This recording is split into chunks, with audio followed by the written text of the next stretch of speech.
Hello student, आइए हम बात करते हैं reaction of R X with metal. और आर एक्स का रिएक्शन मेटल के साथ जब होता है तो क्या बनता है, इस चीज़ को मैं आपको यहाँ पर शो करता हूँ। आगे चलिए लेक्चर में कंटिन्यू करता हूँ। तो सबसे पहले जो रिएक्शन होता है वो मैं आपको बताता हूँ कि अगर आर एक्स का रिएक्शन हम सोडियम मेटल के साथ कराते हैं जिसका नाम होता है ऊर्ज रिएक्शन, ठीक है ना। आर एक्स का रिएक्शन हम क्या करते हैं सोडियम मेटल के साथ। तो चलिए थोड़ा सा हम नेमिंग भी लिख देते हैं तो अच्छा रहेगा।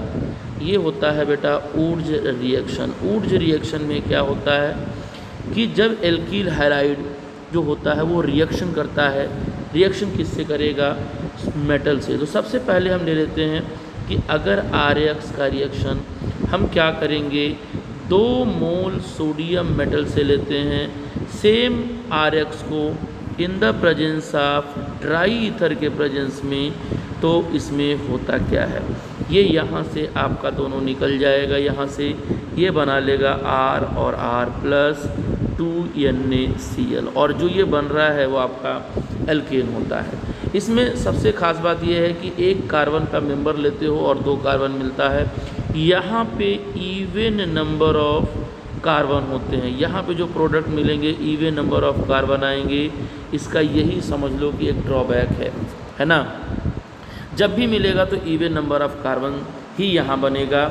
यहाँ पे सोडियम क्या है, इनके साथ रिएक्शन करता है, ड्राई ईथर जो होता है इस आर एक्स को स्टेबलाइज करता है और फिर प्रोडक्ट बनाता है। तो मैं आपको ये बना कैसे, किस तरीके से इस प्रोडक्ट का फॉर्मेशन हुआ है, मैं आपको ले चलता हूँ इसके मैकेनिज़्म की तरफ। मैकेनिज़्म आपको समझ में आएगा, ठीक है। तो चलिए हम मैकेनिज़्म की तरफ ले चलते हैं इसको। देखिए सबसे पहले आपको ये बता दूं कि जो मैकेनिज़्म है यहाँ पर, उस मैकेनिज़्म में सबसे पहले हम लोग लेते हैं कि फ्री रेडिकल मैकेनिज़्म। आप पढ़े होंगे मैकेनिज़्म में फ्री रेडिकल कैसे बनता है, तो वहीं पे मैं ले चलता हूँ कि फ्री रेडिकल मैकेनिज़्म के थ्रू कैसे ये फॉर्मेशन होता है। तो फ्री रेडिकल मैकेनिज़्म में एक्चुअली क्या होता है, फ्री रेडिकल मैकेनिज़्म में सबसे पहला काम ये होता है कि ध्यान से सुनना, 2 मोल आप CH3Cl ले लो बेटा। तो 2 मोल CH3Cl है। आप एक चीज़ जानते हो कि ये आपका 2p ऑर्बिटल होता है यहाँ पर कार्बन में, और इस क्लोराइड में जो आता है वो 3p ऑर्बिटल आता है।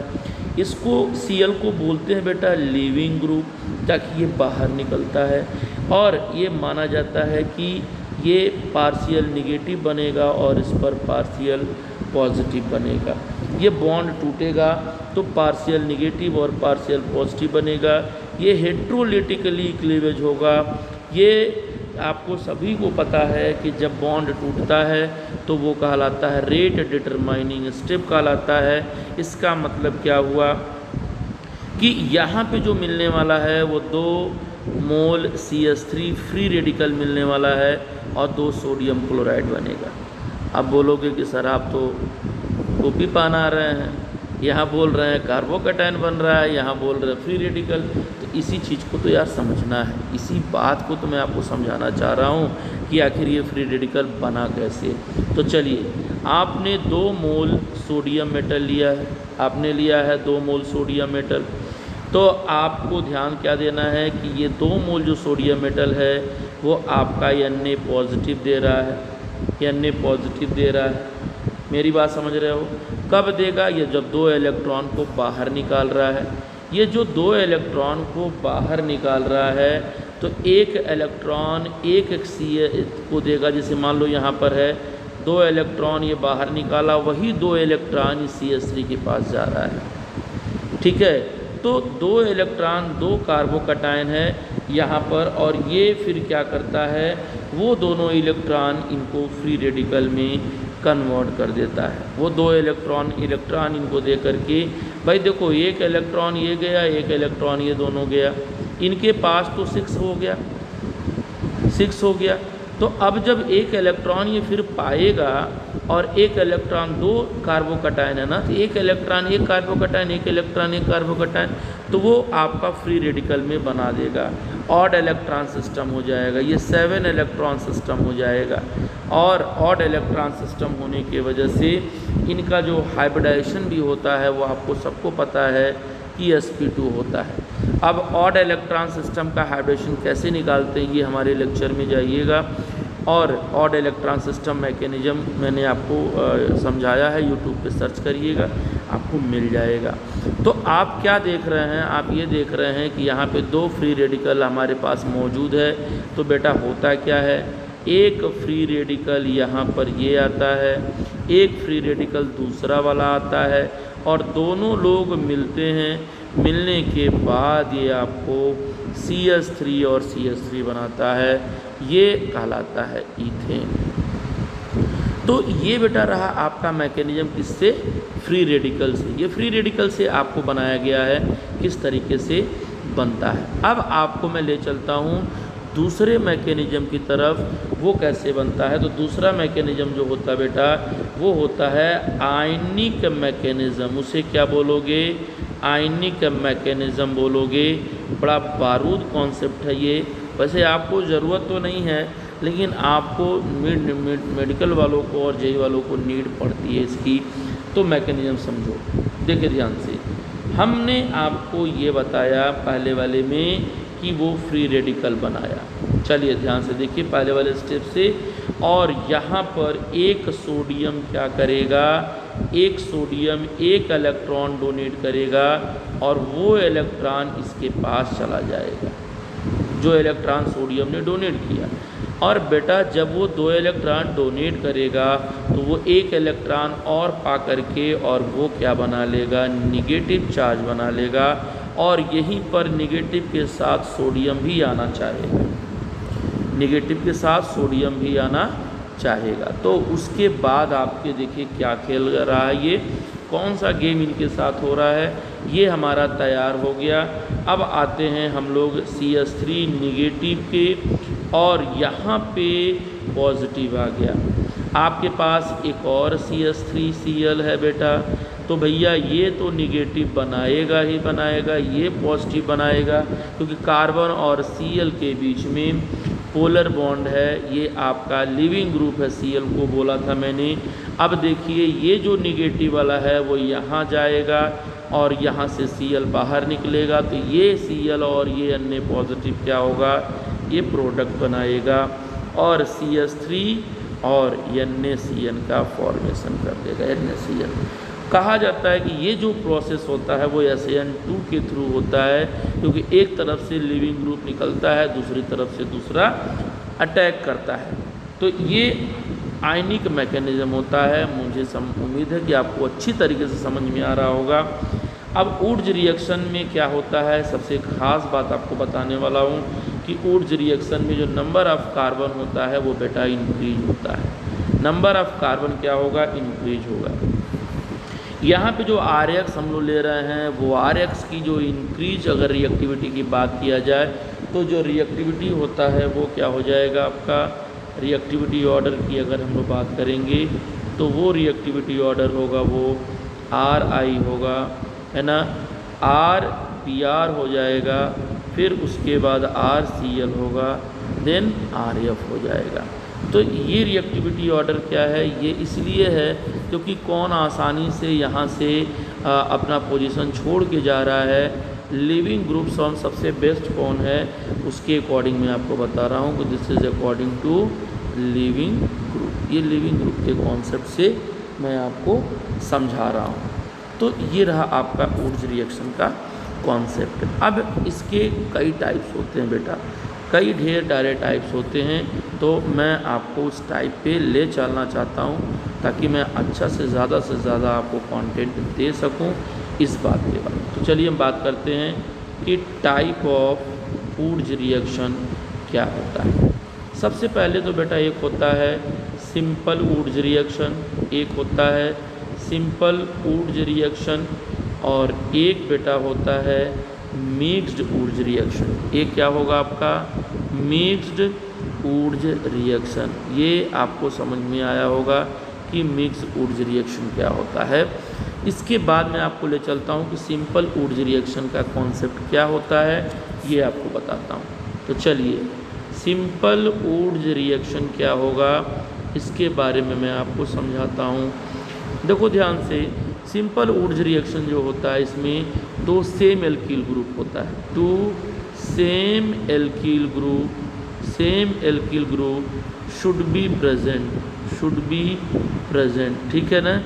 सेम एल्कील ग्रुप बराबर में होना चाहिए, इक्वल होना चाहिए, अलग अलग नहीं होना चाहिए। तो इसमें जो प्रोडक्ट बनेगा वो क्या होगा, एग्जांपल आपको मैं ले चलता हूँ समझाने। ये बेटा CH3 है, ये आपका Cl है, यहाँ पर 2 अन्य है, ठीक है, और वही सेम अमाउंट यहाँ पर CH3Cl है, दोनों सेम होना चाहिए। इस बात को आप अपने दिमाग में बैठा लीजिएगा।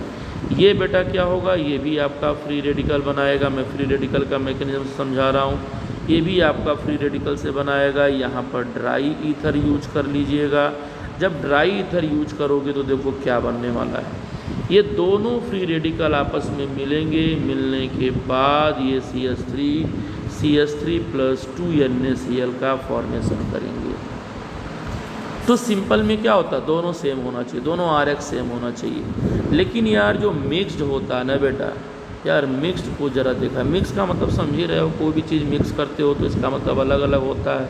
तो उसको मैं बताता हूँ कि मिक्स्ड ऊर्ज रिएक्शन क्या कहलाता है, मिक्स ऊर्ज रिएक्शन किसे बोलोगे। तो मिक्स ऊर्ज रिएक्शन में अगर हम लोग बात करेंगे तो यहाँ पे ध्यान दीजिएगा कि 2 RX डिफरेंट होना चाहिए, ठीक है, 2 RX क्या होना चाहिए, अलग अलग होना चाहिए। उसकी बात मैं आपको समझा रहा हूँ। तो चलिए हम लेके चलते हैं आपको कि दोनों RX ग्रुप अगर डिफरेंट हो जाएं तो क्या होगा। एक आपके पास CH3Cl है, एक आप 2 NaCl है, यहाँ पर आपका CH3CH2Cl है, यहाँ पे आपका मैं ड्राई ईथर ले रहा हूँ, है ना बेटा। तो अब देखो क्या होने वाला है, बड़ा मज़ेदार चीज़ मैं आपको समझा रहा हूँ। देखो कितनी प्रोडक्ट ये बनाएगा। पहली बात तो मैं आपको बता दूं कि ये तो फ्री रेडिकल बनाएगा ही बेटा, ये भी आपका फ्री रेडिकल बनाएगा, CH3CH2 फ्री रेडिकल। तो देखो पहले तो ये सेल्फ बॉन्ड बनाएगा, सेल्फ माने प्रोडक्ट क्या हो गया, एक तो CH3CH3 बनाएगा, ये खुद के साथ बनाएगा, ये भी अपने खुद के साथ बना रहा है प्रोडक्ट, CH3CH2 CH3 बन रहा है। और एक जो बनेगा ना बेटा वो ये और ये दोनों मिलकर के क्या बना लेंगे, CH3 CH2 और CH3 बना लेंगे, ठीक है। तो कुछ अनवांटेड प्रोडक्ट बन रहा है, जैसे ये अनवांटेड हो गया आपका, ये जो बन रहा है ये मिक्स्ड प्रोडक्ट का फॉर्मेशन करता है। इससे क्या होता है, हमको प्योर चीज़ें नहीं मिलती हैं, जो प्योर मिलना चाहिए था वो प्योर नहीं मिलता है। तो यहाँ पे देखो, इसके बाद मैं आपको ले चलता हूँ एक और एग्जांपल में। एक होता है इंट्रामॉलिक्यूलर ऊर्ज रिएक्शन, इंट्रामॉलिक्यूलर, है ना, ऊर्ज रिएक्शन में देखो ध्यान से समझो। इंट्रामॉलिक्यूलर में क्या है, जैसे मान लो हमने एक कंपाउंड ऐसे ले लिया, Cl ले लिया, यहाँ पर भी Cl ले लिया, और यहाँ पर मैंने 2 सोडियम ले लिया। आपको पता ही है कि 2 सोडियम ने क्या किया, इन दोनों में क्या किया, इन्होंने फ्री रेडिकल बनाया। यहाँ पर क्या किया, इन्होंने फ्री रेडिकल बनाया, ठीक है। तो एक यहाँ पर इलेक्ट्रॉन, एक यहाँ पे इलेक्ट्रॉन। अब ये भी तो फ्री रेडिकल बनाएगा, अपना इलेक्ट्रॉन देगा इसको, तो ये क्या बनाएगा, जैसे समझो एक ऐसे है, यहाँ पर है, यहाँ पर है, ये दोनों आपस में बॉन्ड बनाएंगे। बॉन्ड बनाने के बाद ये आपका मोर स्टेबल प्रोडक्ट बनाएंगे, ठीक है। और जो प्रोडक्ट बाई प्रोडक्ट है वो 2 NaCl आप समझ ही रहे हो बनेगा। तो ये इंट्रामॉलिक्यूलर रिएक्शन होता है। इसी तरीके से अगर मैं एक और रिएक्शन आपको समझाऊं, आपको समझ में आएगा अच्छे से।